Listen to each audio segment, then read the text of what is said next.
Welcome to Getting Sketchy Live, brought to you by thevirtualinstructor.com. And now, let's get sketchy. Hello there, everyone. Matt here with thevirtualinstructor.com, and welcome to Gettin Sketchy Live, the greatest live broadcast in all of YouTube. And tonight, we're going to be doing our review show for Season 11. We missed you guys last week, but we're glad to be back this week for the final episode of Season 11.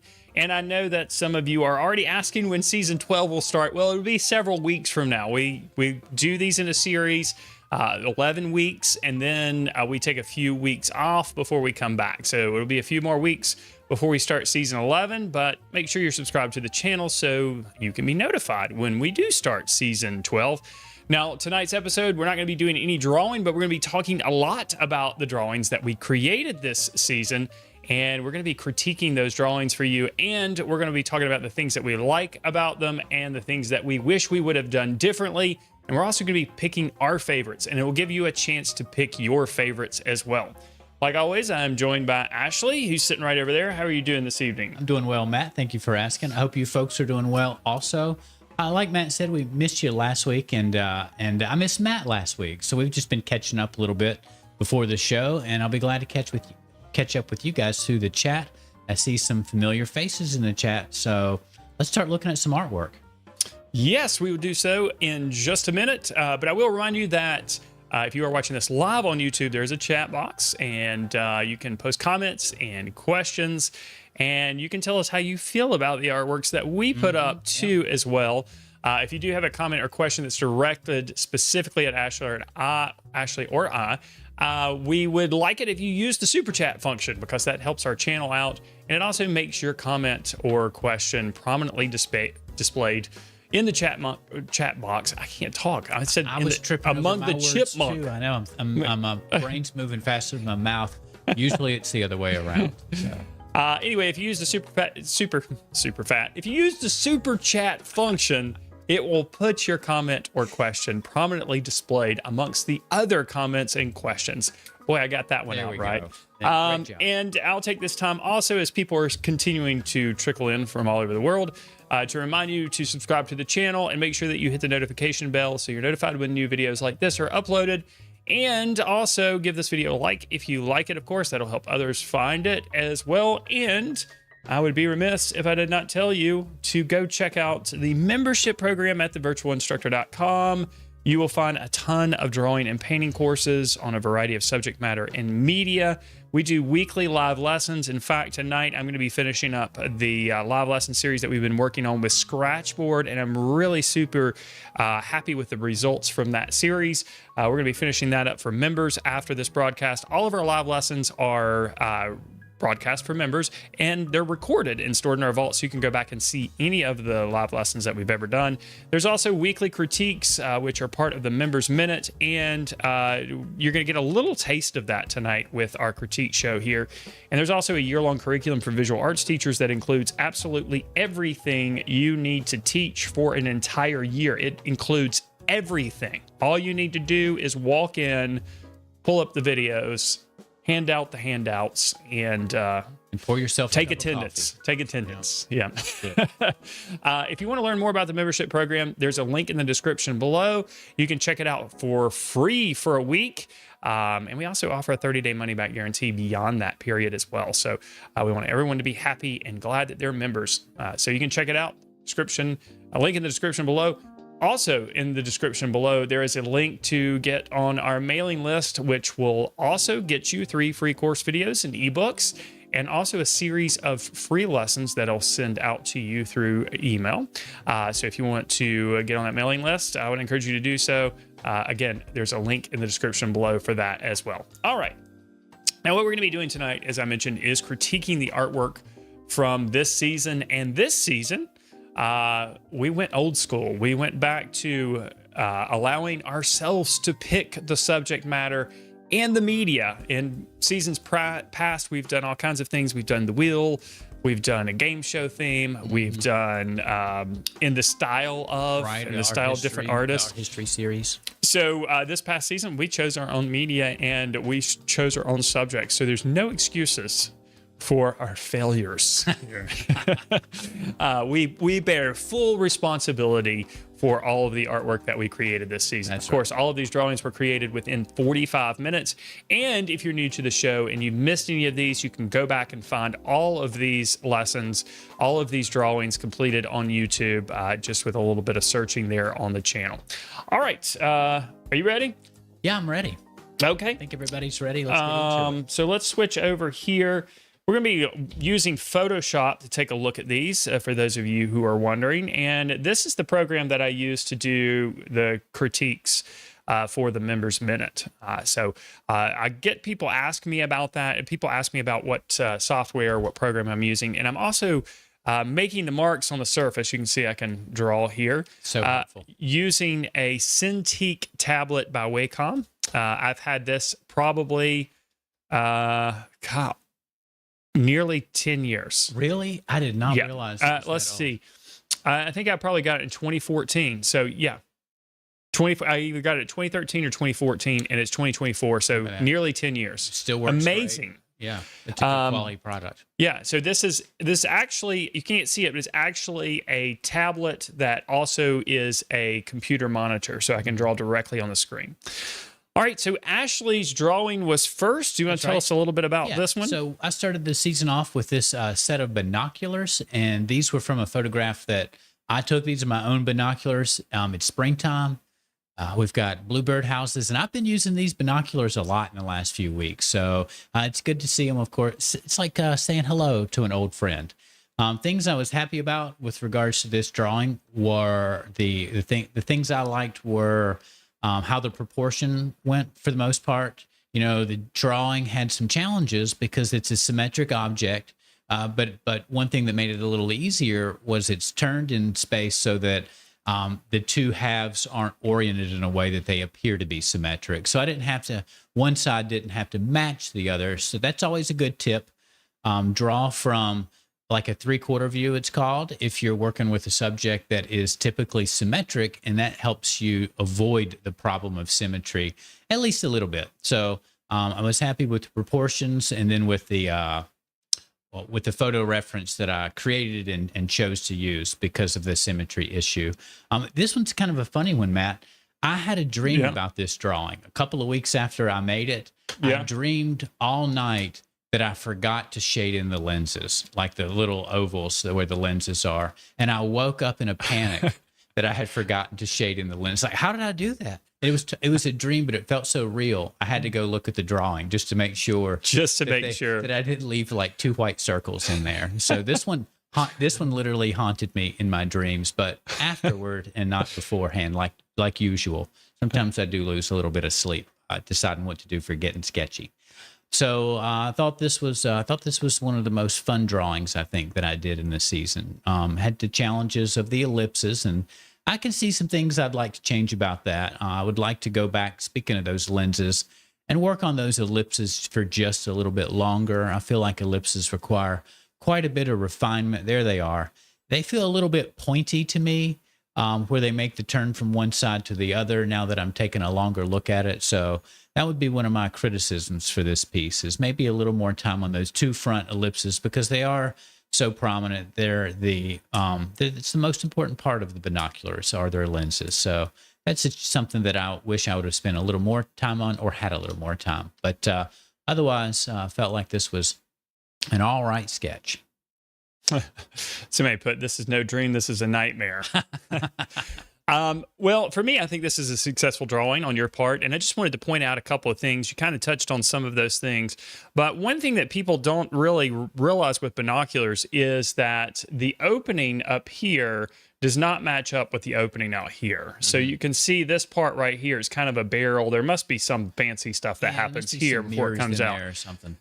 So because of that, you know, it would be real easy to let your left brain, and I know before people say anything about left brain and right brain stuff and how it's debunked and all that stuff, whatever, Before you start thinking analytically about, when you were drawing this, you could have allowed your analytical brain to take over and say, well, these lenses need to match up with the openings up here.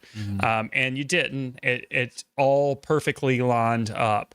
I also think that there were a lot of challenges with this drawing that you did extremely well beyond those issues, what I just pointed out. One of the things is the symmetry, as you pointed out.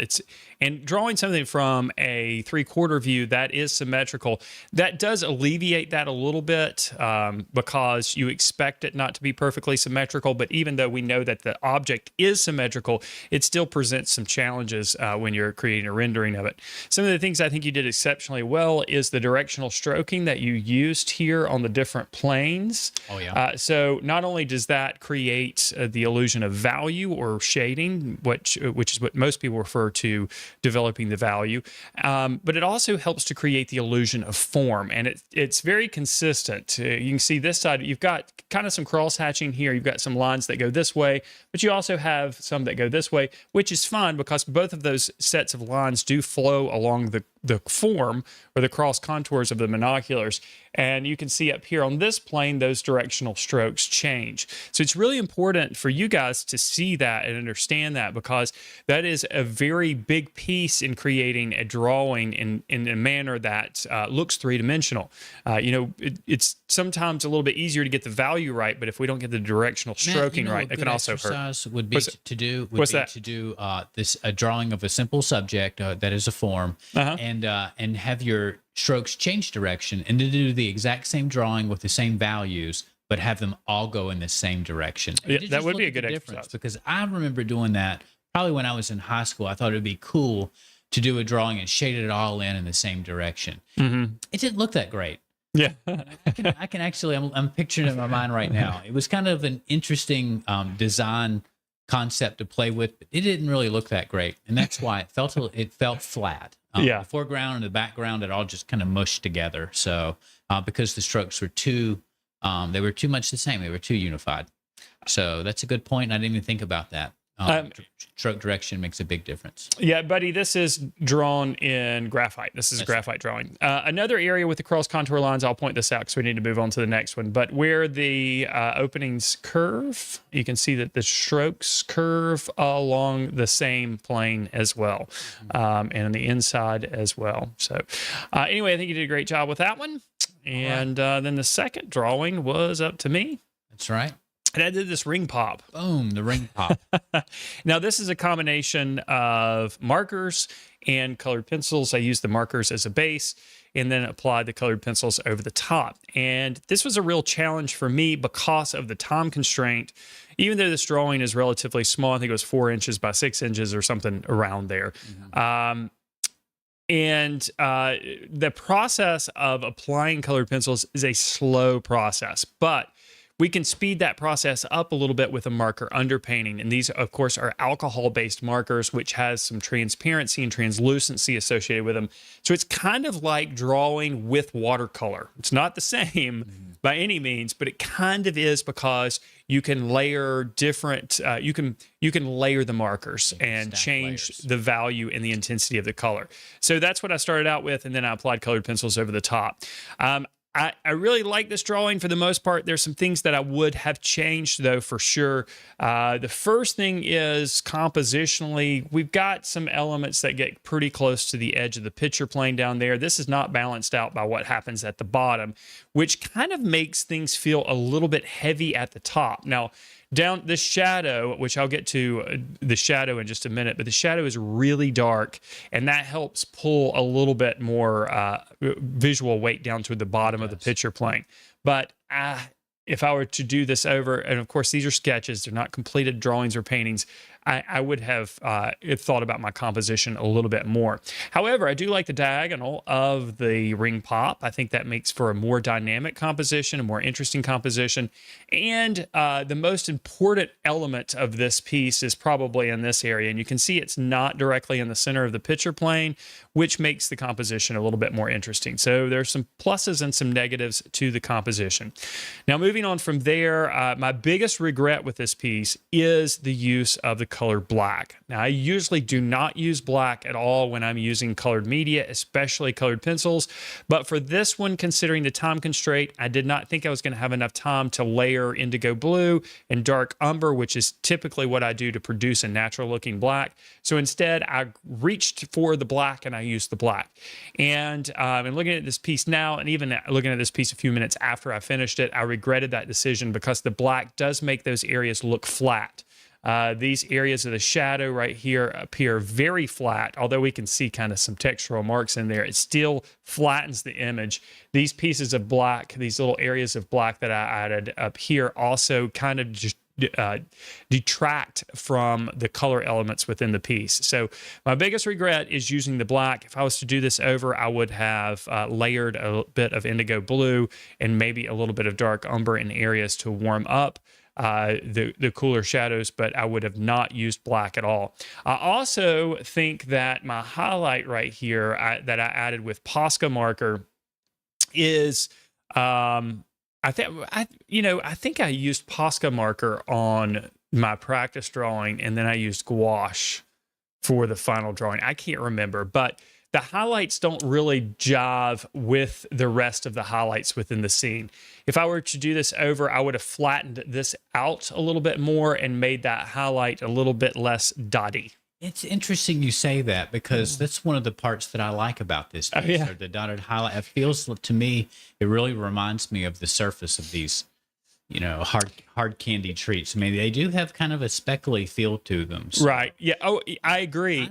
I think it's like that. I think it's just because it is in this one frame. Oh, okay. Yeah, I could see if I had it speckled in other areas, which in the reference, which this is a photo that I took, if I would have had some, if I would I followed the reference, this would have been a situation where I probably should have deviated from the reference a little bit and put some of those splotchy highlights in other areas or other planes within the drawing, or made it consistent with some of the other highlights, like I said. So feel like it doesn't really match. Exactly. Not the way it's done or the surface texture that you created, because I thought that was good.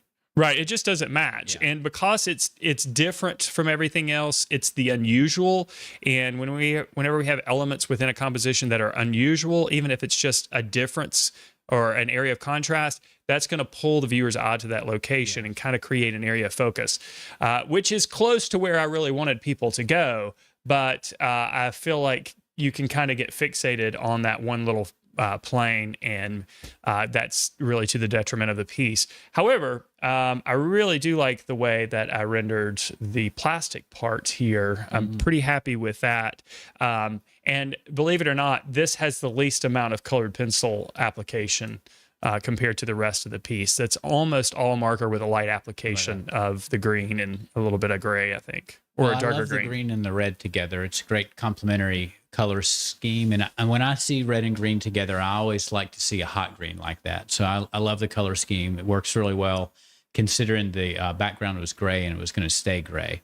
Buddy wondered if you could have mixed green and red together to make part of the dark parts of the shadow. And it would have, you're right, Buddy, it would have made a brown, green and red together. Sometimes some greens with red can kind of make a dark brown, a chocolatey type brown. So Matt could have done that, and then used a little bit of blue just to cool it down and make it feel like a black 3-color mix. That's kind of what he's doing when he's using umber and blue together to make a black. Yeah, I really wanted to share colors between different parts.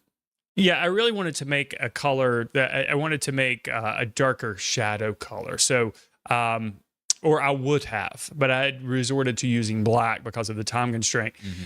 Blue and brown are not complementary colors, and they create a natural looking black. Green and red are complementary colors, and when complementary colors are mixed, they typically create a brown color. So it's a different color completely that I was trying to get. Yeah.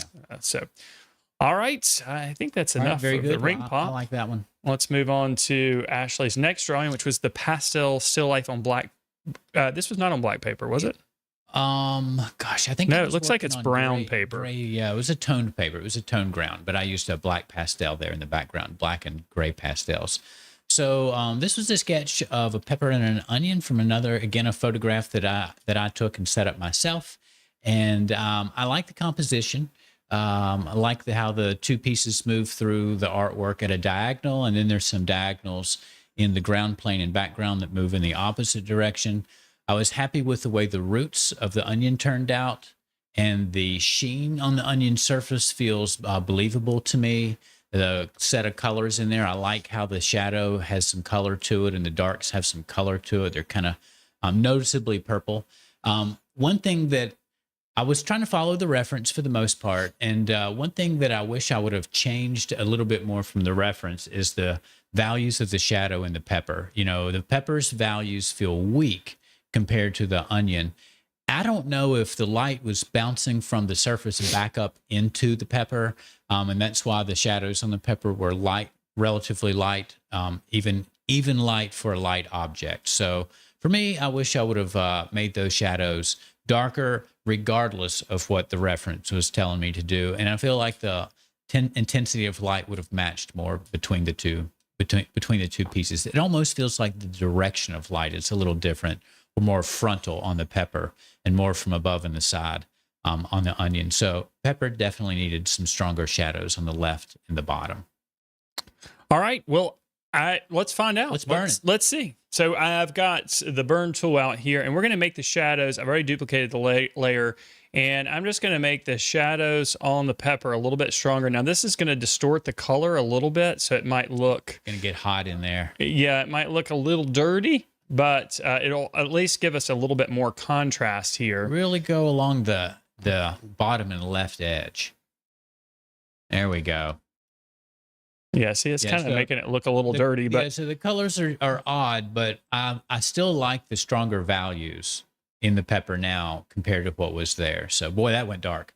Yeah, that went dark fast. What do you have that set on? 50%? The exposure set on 71%. Oh my goodness, yeah, that's fast. But it's also in the midtones and not the highlights, and it's probably picking up. See, I've got the highlights now. Yeah. It's probably picking up that yellow as a highlight, and that's why it's so strong. Yeah. So that's a little bit softer. But you can see how much more three-dimensional that... What a difference that made. And just to see the difference, Boom. That's before and that's after. And not only does it make the pepper look more three-dimensional, but it also makes the light source appear stronger. Yeah. So you can see the difference. Even though the pepper seems really light and bright without it, even when we make things darker in the shadowed areas, it makes the pepper itself, or the light within the scene, appear stronger. Yeah. Because the shadows are obviously stronger. Just to echo some of the things that you said already, I do like the sheen on the onion, and I do like the way that you handled the reflection of the pepper here on that's kind of nice. The onion orange in there, and it's right next to this blue right here. So this little area right here is definitely my favorite part of the composition. You know, you'd probably want to put a little bit more blue in that shadow because it is kind of black. Yeah. But I do like the things that are happening there with those colors, the orange, the blue, and the purple right there, right at the center of the picture plane. And I also like the little hairy things that come out of the onion there. I like the way you rendered those. The roots. If you had more time, if you would have done this differently, you probably would have added more color to the background. I feel like the background is pretty neutral, and maybe a little bit more color there would help. Yeah, I don't think I put any color back there. Yeah, I think it's all black and whites. But, you know, we've got to work under the time constraints of the 45 minutes.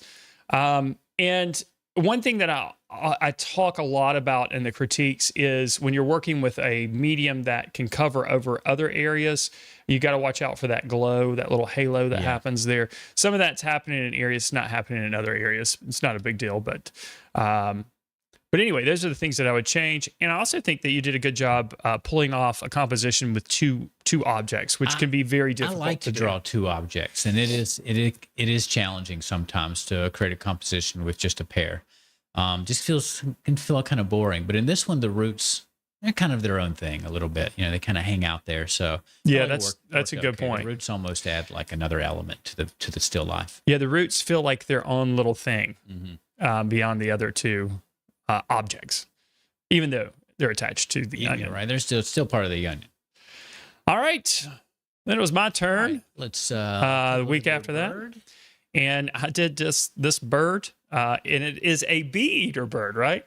That's right. It's a bee That's eater. right. It was. Right. I was trying to remember. The only reason I can remember that is because we did a bee for the scratch board. Yeah. And there was some bee connection the bee there. eater. There's areas of this piece that I really like, and there's other areas that I really wish I would have done differently. Again, going back to the composition issue, the beak is real close to the edge of the picture plane. The tail goes off the bottom of the picture plane.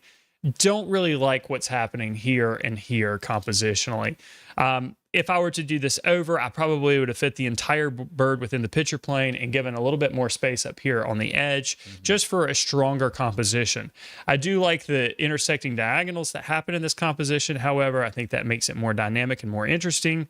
However, the background is fairly boring with these just green shapes that I added in here with a little bit to add a little bit more interest. However, this area right here is missing something.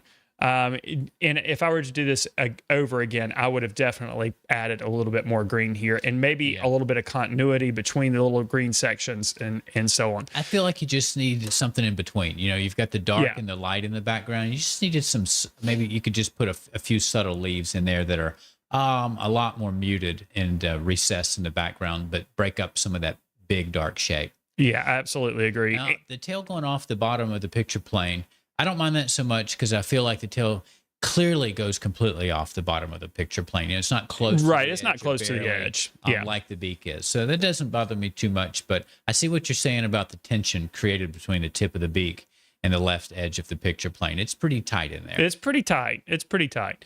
And really, if I were to, one approach I could have taken that would have been a different approach is to just focus in on this area and let this upper part of the bird be the composition, which would have fixed this issue that I have with the tail. I also feel like I could have added a little bit more of a three-dimensional feel to the bird by continuing to develop the values.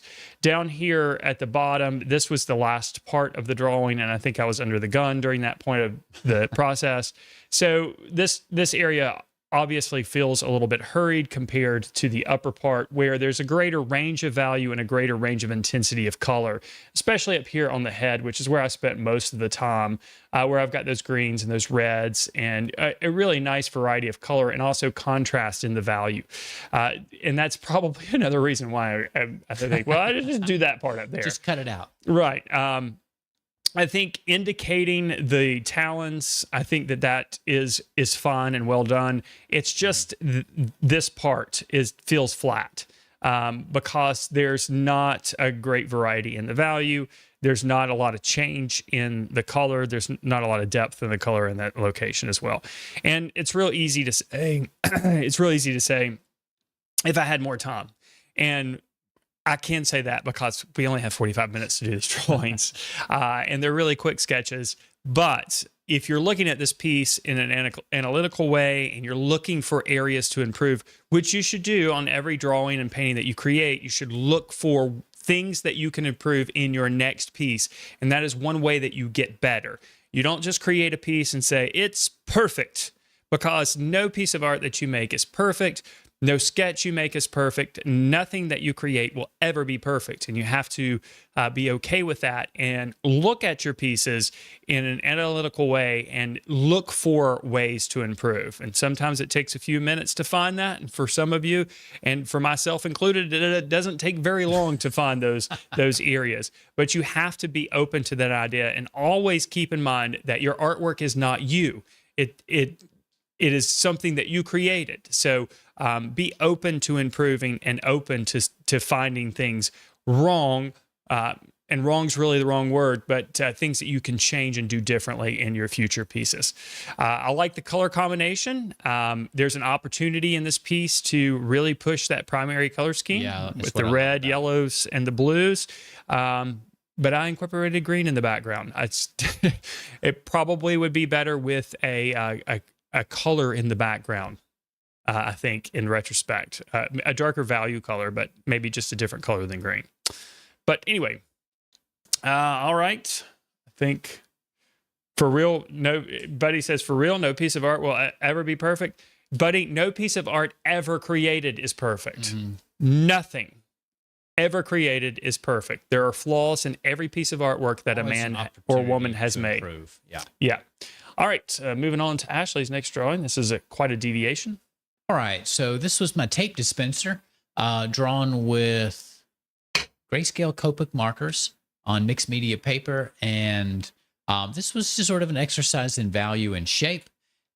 Things that I like the way the tape dispenser actually looks, the proportions. It was a challenging shape to draw because it's kind of geometric, but it's got curves, and the radius of the curves are different in every single corner of the tape dispenser. So there's some subtle variety there. I believe the illusion of transparency, I believe we were able to capture that. So I think that works also. Again, this was from a photograph that I took myself. I feel like I could probably have drawn the tape dispenser a little bit larger. There's plenty of space between the tape dispenser and the edges of the picture plane. So there's a lot of background here. Without changing the drawing or the way it was drawn, I feel like I could have just drawn a little bit larger, and that might have helped with the composition. Again, this is turned at an angle, similarly to my binocular, sort of a 3/4 view. That's always helpful in rendering a form, showing two sides or more than one side of a subject helps. So keep turning your objects, look at them from angles, not from straight on one side or one face. Let's see. I was pretty happy with the range of value that I had available to me. Did I use that range of value effectively? Not entirely. This should have had a darker background. So the theme for my night is pretty much my 90% of the advice I give my own students. This needs to be darker. So I'm gonna have to take my own medicine here. Just like with the pepper, I think that the background for sure should have been darker. There are darker values in and around the tape dispenser, so the background just feels like it's weak, and the lights and the highlight would have been a little more effective if I would have gotten darker in the background. Now, the way I did the background was with horizontal and vertical strokes, which also flatten it out.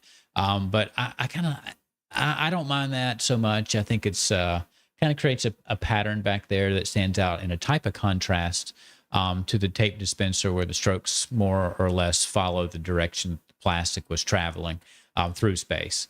But it does flatten it out. It makes the top not really feel like it's further away than the bottom of the background. So those two things, I don't mind it too much, but it does flatten it out. So that's I would say that's pretty much my critique for this one. Well, I absolutely love this drawing. I think it's a great example of what you can get on a piece of paper with grayscale markers in a short period of time. Again, it's more like working with watercolor a little bit. Yeah, it certainly is. Controlled watercolor. But I got to point out that Lord Engine says this is from a previous live taping, which I think is hilarious. So anyway, I do think the background does create kind of, it feels like grid paper. Yeah. You know, and Lord Engine says it's a burlap effect. Yeah, it does feel like a woven surface. And I think the grid paper works with the subject of tape a little bit. So if this wasn't an image of clear tape, and my mind didn't say, "Hey, that's grid paper," then the pattern might be distracting. But in this case, it kind of works with the subject matter. And that gives you a good example of how when you use alcohol-based markers, you can change the intensity and the value by overlapping layers, which is how this drawing was built up. It was very built advantageous in the subject itself. Yes, and this drawing was built up with layers and progressively got darker as the drawing went along. I do feel like the background could be darker, like you said, to create additional contrast, especially this area is so dark, and you kind of want to see it somewhere else. Yeah, that's the part that's getting me. You know, there's such light and dark contrast in the tape dispenser. I just feel like it needed a little bit more in the background against the lights of the tape dispenser. Yeah, and probably a little darker in here. I mean, it's easy to look at these drawings and find things that could be different without considering the fact that this information probably wasn't in the reference photo, you know? Yeah. So that's why it's important when you're working from a reference to look at your drawing without the reference in mind. Occasionally while you're working on it, and kind of analyze what you're creating and see if it makes sense. Because nobody else is going to see it against the reference. They're not going to compare it against the reference to decide if it's good or bad or if they like it or not. Right. They're just going to take the artwork for what it presents. Right. The only thing that matters is the end resulting artwork, for sure. A couple of things when looking at these pieces, you see things that neither one of us noticed until now. And the thing I'm seeing here is the angle that's right here, and then the angle that's right here, which it might have been that way on the tape. It is. It is like that on the tape. The manufacturers made a mistake. Matt, I actually debated changing that from the reference so that the perceived perspective was accurate, because the angle, the top edge of that case shoots off at a strange angle, an unexpected angle, and it makes it look like divergent lines. Right. You feel like it should be going this direction, because all these lines line up perfectly with perspective. But this one doesn't. This is a great example of when sometimes something can be right, but not work in a drawing or be confusing on a flat surface. Right. According to the rules of perspective, and this drawing we could argue is in 2-point perspective, all of these lines should be going back to the vanishing point over here. Yeah, and except for that one, they're moving in the right direction. And of course, it is in the right direction according to the reference. Right. It may be detracting without, of course, seeing the reference. It just looks a little bit like a tiny mistake. I'm going to get those tape dispenser people. They've set me up. Well, it wasn't distracting to either one of us when you created the drawing. Yeah, I didn't think to even mention. Well, we were looking at the reference. Right, that's true. It looked like it matched that, so we just didn't even register. And then you take that away, it's a drawing, and you start judging it with the critical eye, and you notice those edges diverge. Right, and it doesn't. It's not a big deal. And we're also looking at these pieces right now with a very critical eye too. We're not just looking at them and saying, "Oh, that's a nice drawing." We're looking at them and we're trying to find things that need to be changed or could be changed. Again, we're doing this keeping in mind that these are sketches and these are not finished pieces of artwork. And this critique that we're going through is really to benefit you so that you can look at your own artworks and learn how to analyze them to make your own artworks better. So, all right. So we're about halfway through the show, and that was the fifth drawing. So perfect. It was my turn after that, and I moved on to charcoal. And this is a landscape drawing of a lighthouse, which somebody said they knew where this was. But there was a debate over which country it was in, and I think we decided there are two very similar lighthouses. Very similar lighthouses. I think that was the consensus. The way I created this drawing is through a process that I like to refer to as rendering. And I covered the entire sheet of paper first. This is just regular white drawing paper with Vine charcoal, and then worked it into a smooth appearance so it gave me a gray surface to work on. And the majority of this drawing was actually erased out. So I created most of this drawing by erasing instead of adding charcoal. And the darkest areas was where I went in with some compressed charcoal and some more Vine charcoal in areas to make the values a little bit darker. Using this approach, you kind of ensure that you're going to have a full range of value because you're starting with a neutral gray. And with charcoal, a lot of people are afraid of charcoal. They think it's messy or hard to control, but charcoal is very forgiving. And it allows you to kind of work it almost like clay. You can add charcoal, you can remove charcoal, and it's very similar to oil painting in how much change you can bring to the surface relatively easily. So I enjoy this process. I really enjoy the process of adding the charcoal, then erasing out the highlights. So that's how this drawing was created. And you don't have to include a lot of details. Your mind puts things together relatively easily when you have a full range of value. So I've got the darkest darks, I got the lightest lights, and I've got a lot of the middle grays in between. And that's why this piece really comes together. This was one of my favorite pieces from the season. I don't want to reveal too much yet because we're going to pick our favorites. That's right. But I really like this composition too. We've got the main elements of the lighthouse up here, but we're directed down because of the heel and this nomadic herder here on the heel. And then these people. Now, I didn't draw all of the people that were included in the reference. I just picked a few in order to kind of create this flow that happens here, and that brings you down here to the foreground too. So I really like this composition. I really like the material that I used, and I really like the way this came together. Even though this is still a relatively small drawing, this is one of those sketches, and every once in a while, we get a sketch that we've created on Gettin Sketchy that we could say, okay, this is a piece of art. And for me, this is one that I could consider that. There's some tweaks that I would do to change things. There can be some more variety in the value in the sky. Some of the values could be a little bit darker, especially this little section right here. I can make that a little bit darker, and that would just kind of reinforce this flow even further. But other than that, I was relatively happy with how this one came out and the process that I used and the figures. I love the figures. They look like they're proportional. They look like they're moving. Yeah, these scale. These folks down here look like they're talking to each other. So I was relatively happy with this one. Get a whole story happening in your mind. A whole little story outside of this lighthouse. Matt, would you draw a line from the bottom left corner up to the top right corner, diagonally across the composition? Bottom left to bottom right? Bottom left to the top right. Yeah, just like that. Okay. Yeah. So this is one of my favorite type of compositions. You know, if we look at this, most of that, Matt split this into two triangles, and the triangle that is on our left, you know, mostly like the top left corner, that whole triangle is almost completely empty with just a little bit of positive space, land, and just a touch of that lighthouse. That's very true. The other corner, the other triangle, is almost completely filled with positive space with just a little tiny bit of negative space in there. So to me, I've got my own nickname for this type of composition. I call it the yin yang composition, where you have like the yin yang has a white side with a little bit of black and a black side with a little bit of white.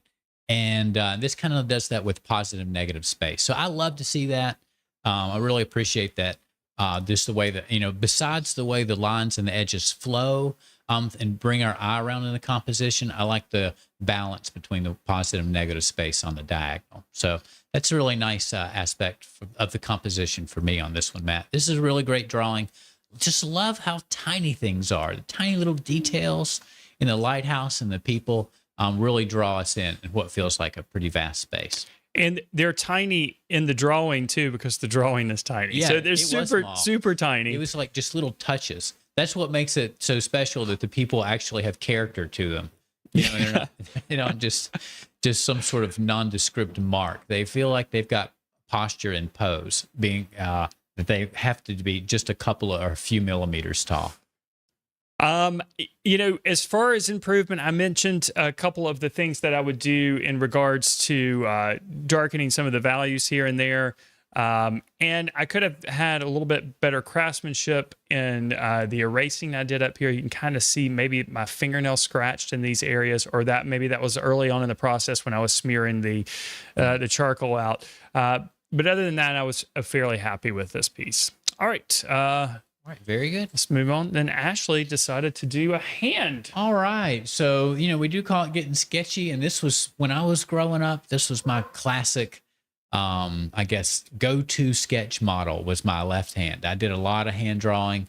My sketchbook was filled with, I remember years ago when I was just really working on proportion and shading, a lot of hand sketches. So I was kind of bringing back a classic. In that regard. Now, I tried to show you guys my approach to drawing a hand, which is the mitten. I like to draw hands as though they are in a mitten and just draw a shape that has all of the tips of the fingers connected. and then start to find the fingers by looking at the size of those triangles that we get between the fingers. That just helps. That seems to help me draw the fingers more accurately than thinking of the fingers from the very beginning. There you go. So it just looks like a big, weird, some sort of a polygon. But then we just kind of carve it from that block. It's like a block that a sculptor might use, and you just start removing all the parts that don't feel like a hand. So I enjoyed this drawing. I just have the coin in. It's not really a focal point. And this one isn't really a piece of art. I mean, the hand just kind of disappears at the wrist. It truly is a study, just a study. So I would say, I think for this one, I was pretty happy with the proportion and the irregular character of the contours. Feel like the fingers feel pretty bony, and I like that. Sometimes I try to exaggerate the joints just a little bit, make them a little bit more angular. Where everywhere there's a convexity that's followed in the form of the figure by concavity. And so sometimes I exaggerate that a little bit in figure drawing and hand drawing more particularly, just to give the hand a feeling of structure, so it doesn't feel like a floppy mitten. So that would be my advice. If you can exaggerate the angles around the joints a little bit, you may not want to. Might do to your drawing what my mom said cracking my knuckles would always do when I was growing up. It would make them big.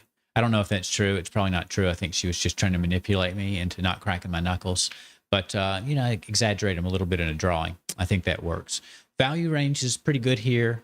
I got pretty dark, especially in the coin. So I think the sense of light is clear. And I did shade in lots of different directions, but there is an area where I use some quick, heavier strokes at the back of the wrist where the wrist bends, and it shows the roundness of the back side of the hand, and it is slightly curved.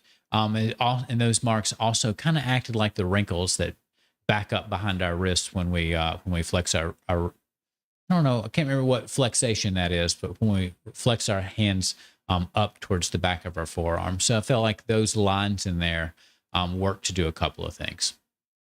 Yeah, I think the line work in this piece is really nicely done. Again, it kind of goes back to the directional stroking that you use. This part of the hand is its own plane, and it kind of curves around this direction. And you can kind of see the directional strokes that flow along that plane.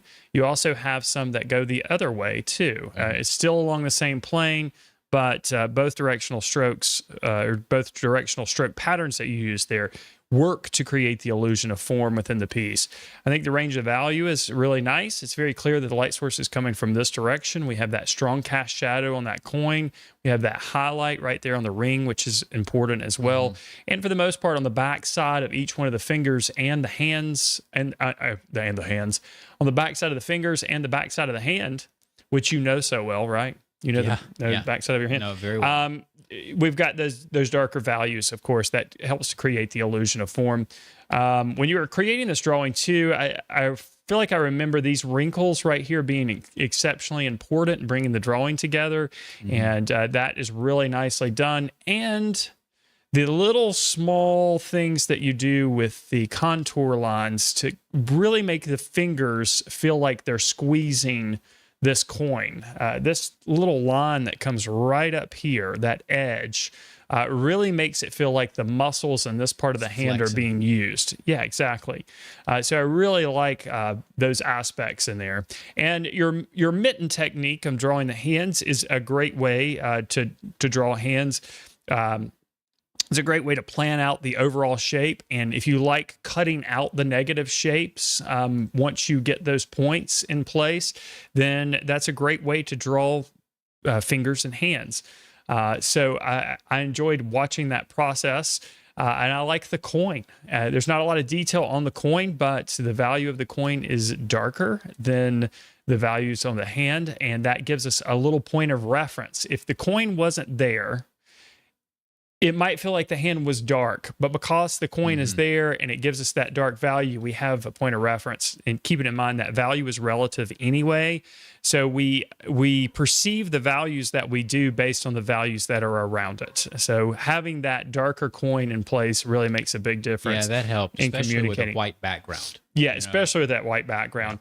I also like the wrinkles in the thumb. This is an area where we can see it, and they're not defined by lines, but instead they're defined by a change in value. The tendency, of course, is to draw all these lines in here to create the wrinkles, but it's really just a change in value, and that is really nicely done in that area as well. I really love the hand drawing. I think you did a great job with this, and it was fun. And now that I'm looking at it, I don't think I've seen my wedding ring since about the time I made this drawing.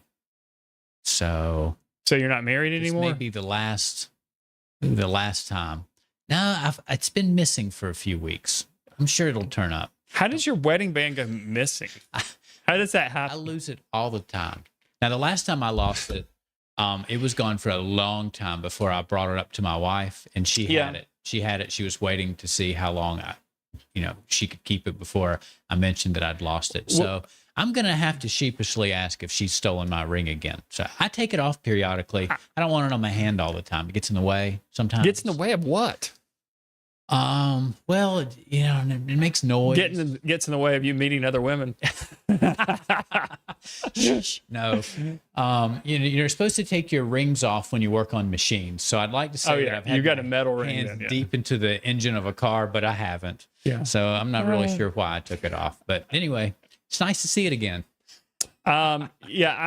I don't take my wedding bands off, but I lose them anyway. Like they fall off my hand in the ocean. It seems like it's always the ocean.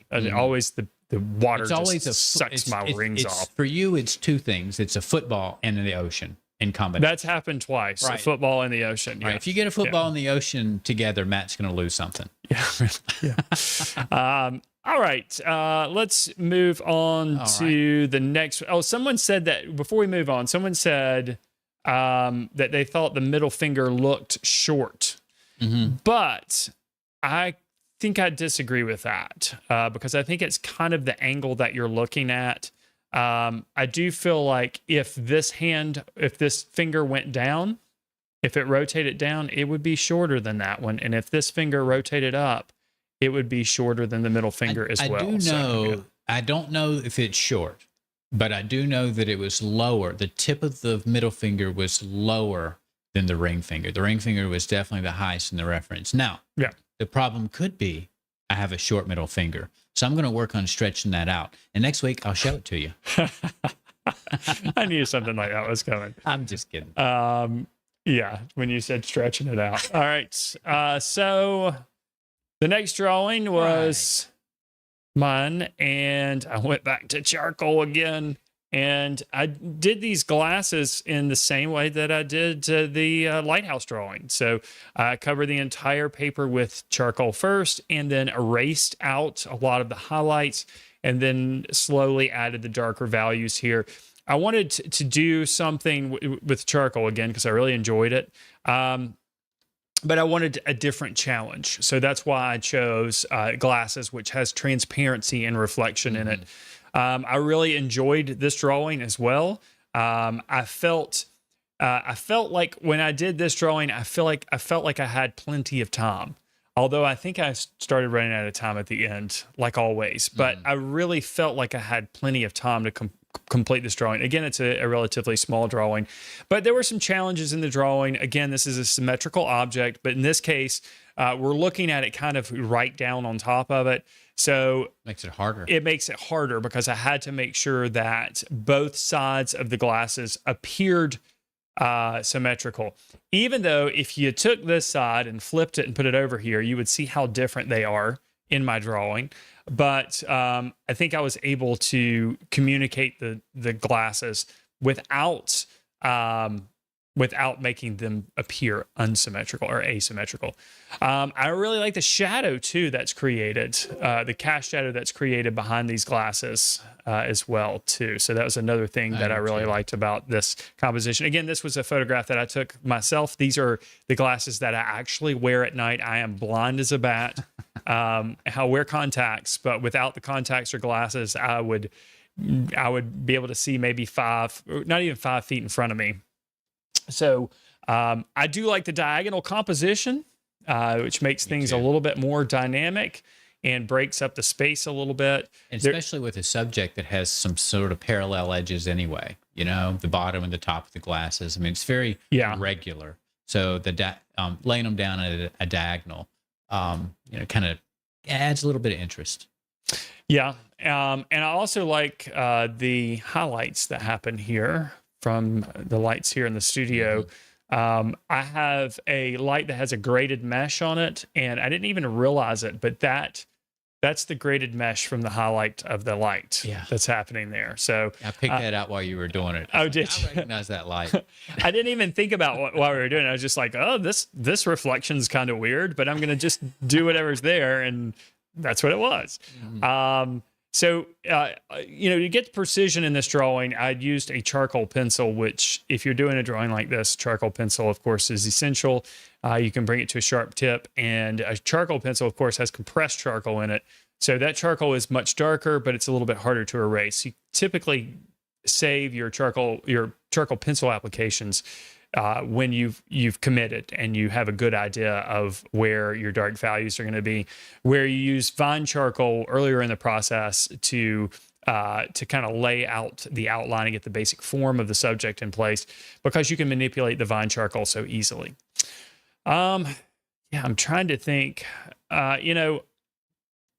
This piece has a lot of negative space, which I kind of mentioned before.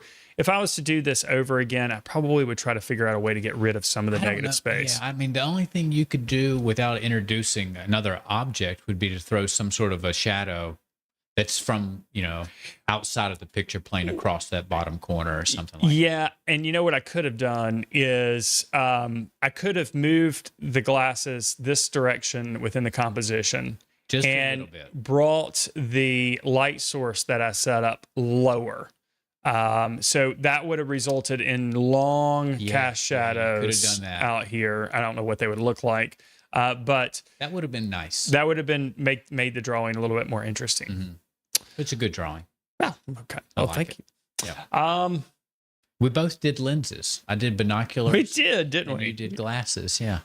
All right, we're starting to run out of time, so we got 2 more pieces to talk about. So we're going to go quickly here. Okay, so this is my colored pencil frog on black paper, and this one was a little bit of struggle. So I think there's a lot of the character of the frog is good. The proportions, the accuracy of the contours is good, and I told myself when I picked it out, because there was some things I liked about the reference, and it had some sort of like light green and whitish green highlights that ran along along the corner of the frog, or the edge of the back of the frog, where the back meets the side. So I told myself I was going to play that up and try to create a little bit more of a value distinction between the side of the frog and the top of the frog. And I did try to do that. You're talking about here? Well, or in the front? There's like a little set of highlights that run where the side of the frog meets the frog's back. So I thought that would be sufficient to show the directional change of those two planes. And then I would just play up the light on the top half of the frog's back just a little bit more, and just try to push those values apart. Then I didn't. So I feel like the value range from the top of the frog to the side of the frog leaves something to be desired. Gotcha. So that's definitely my criticism for this one. Nothing about the proportions or really even where he falls again. Again, this one is similar to the tape dispenser. There's a lot of negative space around the frog, so I should have drawn him larger and made a bigger value distinction between the back and the side of the frog. So those are my 2 criticisms for this one. And this one's been haunting me since I drew it. I want to draw it again. Well, I think if the composition was like this, and all that stuff was removed, I don't know how I drew them so small, but after I finished, I looked at it and I thought, it's been driving me crazy. It's been driving me crazy for 3 weeks. So now this is like a confessional. I feel like I'm in the priest booth right now, and I'm confessing my sins, and this is definitely one of them that I've been thinking about for a few weeks.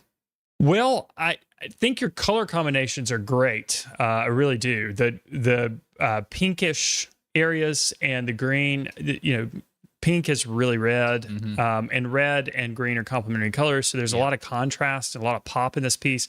On top of that, you did this on black paper. And so the highlights that you added pop a little bit more against the black. And there's areas where you've used the black of the paper to really create dark values. It really has a strong presence. I do agree that cropping it down is going to make the composition a little bit easier to digest, because right now there is a lot of space around the frog. But that's an easy fix. Not like you're going to go back and fix it. No, but I'll be like this forever. I do. I see what you're saying about the change in value around the body of the frog. Yeah. These highlights are nice, but probably more highlights on that side. Is that what you would have done? Yeah. And maybe a little bit darker value right here. Highlights up and either make the back of the frog darker or the side of the frog darker. I feel like there's too many similar values in there. I did like, speaking of color, I did think for quite some time about my selection, my palette selection, and I was pretty happy with the color pencils I chose to use for the frog. So there's some definite pluses, but just drawing them so small and with those similar values, it's really been bothering me. But I'm gonna be okay. Well, I think this is one of those drawing, and what it reminds me of is the path drawing that you did that one season, also on black paper with pastel, and it ended up being very colorful. And I felt like that drawing was kind of outside of what you normally kind of draw. Yeah. And this is kind of outside of that too. Oh, for sure. But I think it's a great stylized. It ended up being a stylized looking drawing. Yeah, it does. And the colors really vibrate off of each other. I mean, it really, I think you're being kind of hard on yourself. The frog should not be haunting you. I love the highlight in the eye. Yeah, all the highlight's really nice. Details I like. I like that little bit of texture on the belly. This whole area right here is really great.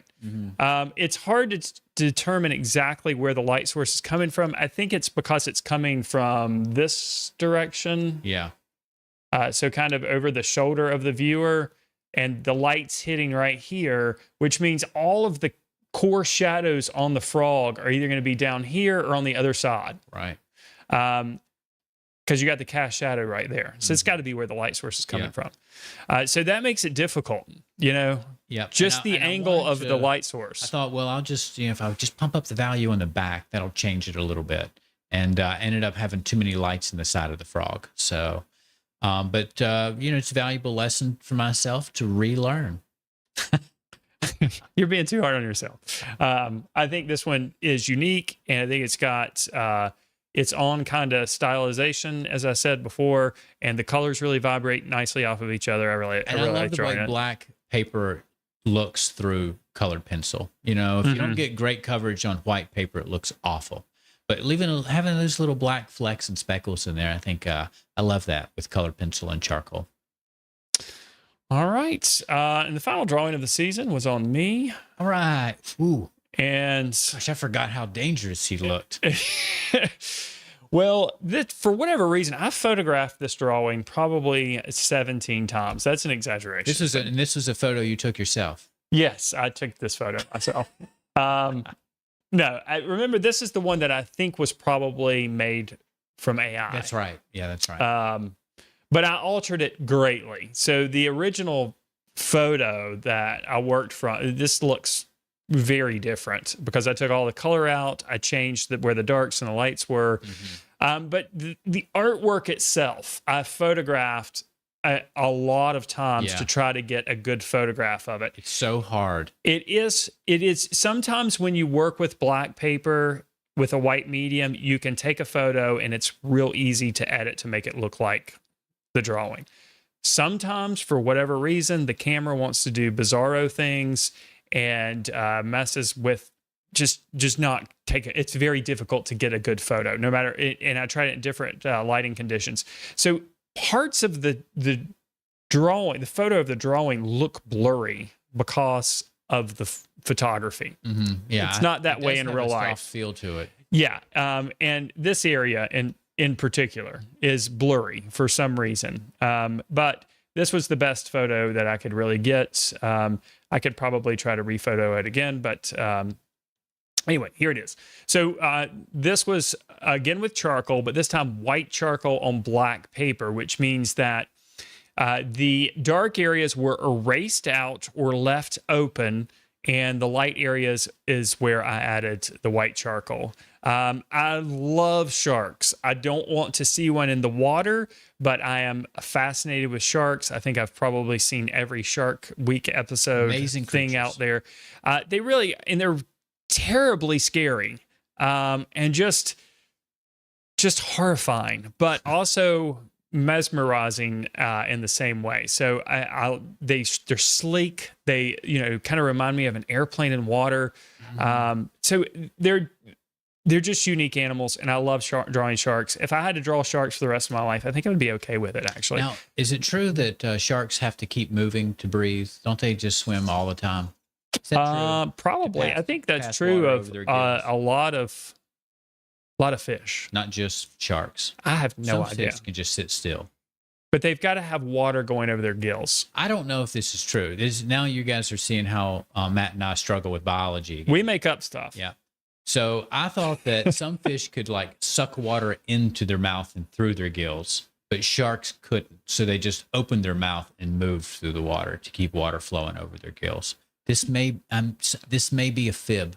Somebody may have told me this, and I believed it my whole life. Yeah.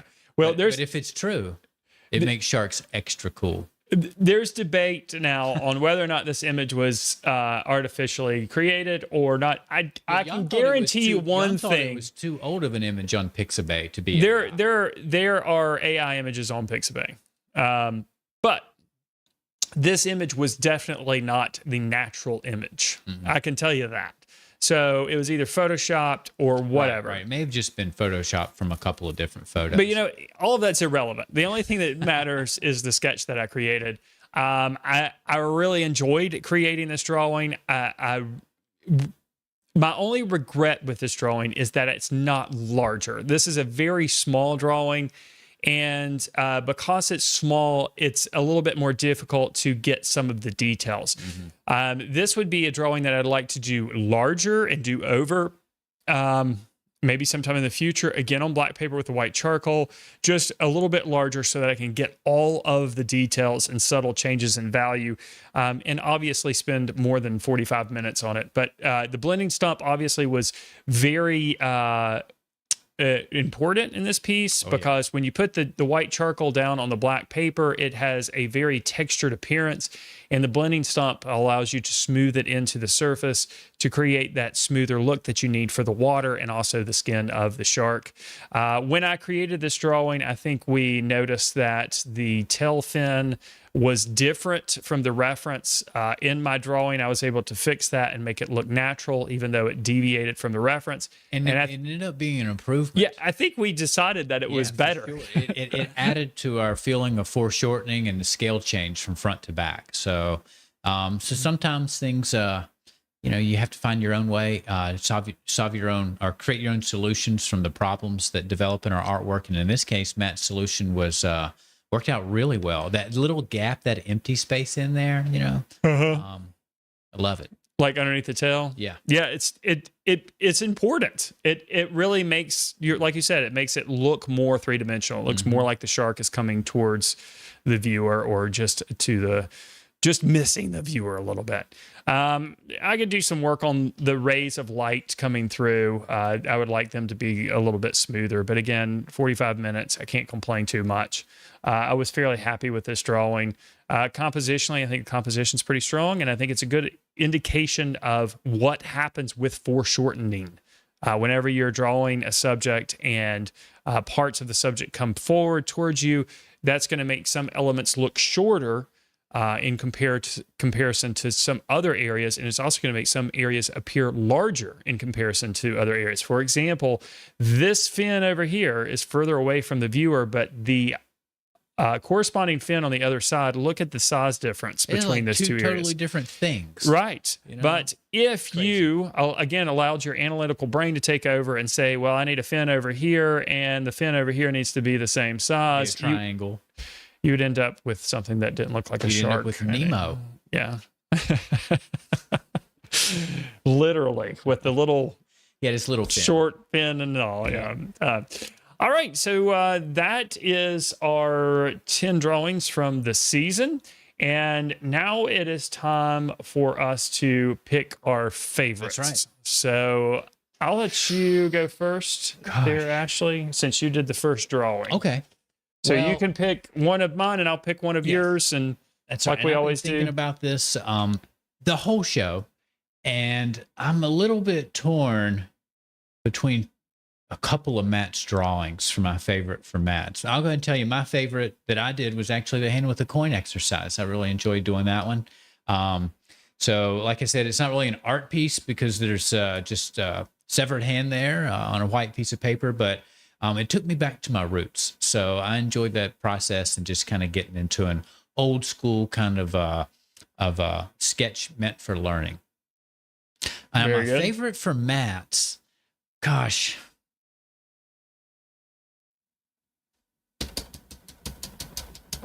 I'm doing a drum roll. I think I'm gonna go with, I mean, oh gosh. I think I'm gonna go with the glasses. The glasses. Yeah, I think I'm gonna go with the glasses. Now, Very good. I really liked your ring pop.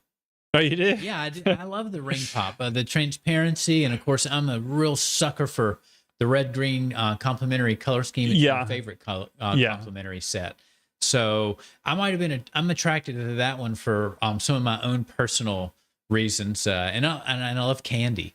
But I think I like the sort of the poetry of the glasses. They feel sort of introspective. You know, the glasses laying there. You wonder who they belong to. You don't really see anything around Yeah. it. Yeah. So it's got kind of a quiet and familiar mood to it. All right. Well, for yours, I'm torn between two as well. And the two that I've got it narrowed down to are the binoculars drawing. Okay. And what Yeah. do you think the other one is? It might surprise you. Gosh, the tape dispenser? Yes. All right. The tape dispenser. Yeah, I like the tape dispenser. I think, you know what? I think that the tape dispenser's my favorite. I think it is. Right. Because there's just a wonderful range of value, and it's got that soft look that the markers create. Mm-hmm. But even without the hard edges, you can see it. It's like a marker painting. You know, Mm-hmm. it's really nice. But the binoculars, I think, again, they're like dead equal. It's hard for me to pick one or the other. I think they're both exceptional drawings. And, you know, the frog drawing cropped down, I think I like that one too. Yeah, if crop it down, I think I'd like it better. It's got just it's so bright and vibrant. And somebody made a comment that they were surprised that I like purple. That was, of course, tongue in cheek. So, Matt sees purple everywhere. yeah, I see it. That doesn't mean I love it. I see dead purple. I see dead purple. For myself, I think my least favorite drawing that I did is probably the bird drawing or the ring pop drawing. I knew you were hating on that ring pop. It's 'cause I'm you hating on the ring pop. It's black in It's there. got black in it, Yeah. and it's just too flat. It's Yeah. just too flat. And everything else is so dimensional. I mean, the prism of the ring, the candy part is so dimensional. And I'm really torn between two myself, and that's the shark drawing, and I think the winner is going to be the lighthouse drawing. I think that is just the most complete sketch. And when I look at it, it could be an 18 by 24. Right, I that's what can't I'm saying, tell that yeah. it's a 4-inch drawing. Right. So It's got a it little just magic feels to it. it feels more complete. Yeah. And it's got a great composition, and it's showing a lot of detail without actually having detail in it. And I think that's what I really like the most about it is it feels like a painting with charcoal. Mm-hmm. So you know, the painting with tape and the painting with charcoal. So there you guys Very have nice. it. And I know you guys are putting your favorites in the comments there, and And it looks like we've got votes for that is not the most of right them. camera. So So look at my keyboard there. No disputing taste. We all have different favorites, but hopefully, regardless of what your favorite was, you picked something up on watching and listening to Matt and I critique our own artworks. You may see some similarities between your artworks and our artworks and what we said at this point. So keep this exercise alive. Do it with your art buddies, your own friends that are into drawing, possibly. Make an event out of it, like we did. Yeah, for sure. And for those of you who are watching the recorded version of this, not the live version, I'm seeing all your comments about the ones that you guys are, what your favorites are from the season. It's so great to see that. For those of you who are watching the recorded version, make sure you put your favorites from the season in the comments underneath this video. Definitely. Once the recorded version is published on YouTube. And don't forget, we'll be back for season 12 sometime in the not too distant future with a whole new series of drawings that we're going to create inside of 45 minutes. And we're getting close to 1 million subscribers. Yep. And I'm not really into vanity numbers or anything like that, but I have decided to do something for you when we get to 1 million subscribers, or when we get closer, maybe as a way to tip us over 1 million subscribers. But I'm not going to let anyone know about it yet, because I have a lot of work to do to get it all set up. But that will be coming soon, and it will be freely available to everyone on YouTube. So not going to reveal it, but I'm going to tell you got something to look forward to here in the not too distant future. Well, I can't wait. I have no idea. Yeah, Ashley doesn't even know what it is. About, so yeah, I haven't talked to Ashley about it. Yeah, I'm excited. All right, guys, again, let me remind you to subscribe to the channel, click on the notification bell. If you like this video, make sure you give it a like. And as always, we wish you all the very best in your artistic success. We're going to go ahead and sign out because I got to get ready to do some scratching. All right, with that said, good night, everybody.